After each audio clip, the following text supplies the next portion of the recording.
Hey, what's up guys, Tactiholics here, and today we're talking about the Oakley Prizm lenses. For a long time I've seen people use orange and green and yellow shooting lenses. I've never been a big fan of the Bono look, so I kind of shied away from that stuff. And typically I just wore either clear safety glasses or sunglasses, stuff like that, until I got the Oakley Prizm lenses.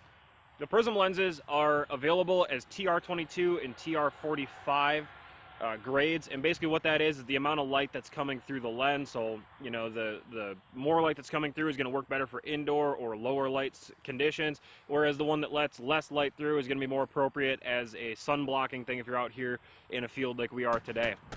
So I have the darker tinted lenses, and I can say that they've really actually never been a problem, even shooting in indoor ranges. Even some indoor ranges I've shot in that are relatively poor lighting conditions and a little bit dim, it doesn't really make that big of a difference. So personally for me and my eye strength, I don't have a problem with the darker tinted lenses and an all-around shooting lens. However, you might want to get either both sets of Prizms or keep a clear set on hand if you are shooting in a, you know, basically zero light or very low light condition. I don't think I'd wear these to a low light, no light shooting course probably.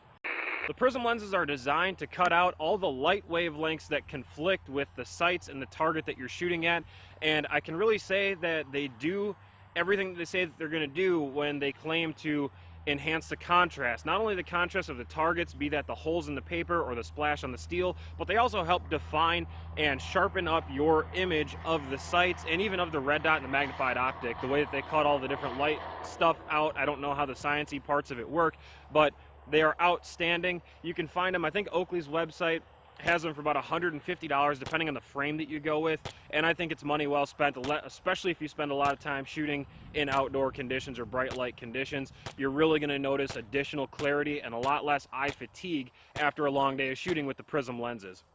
These particular Prizm lenses are mounted to the M3 frames.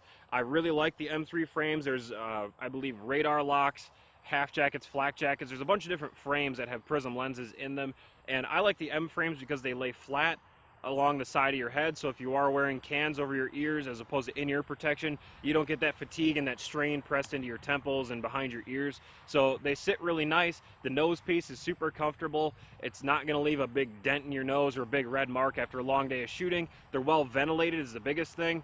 I wear these things shooting in, you know, the winter time when it's 5 degrees outside, and in the summertime when it's 80, 90, 100 degrees outside, and they don't fog up, partially in part to Z-Clear. If you guys haven't seen our Z-Clear lens treatment video, make sure that you check that out. I'll link it down below.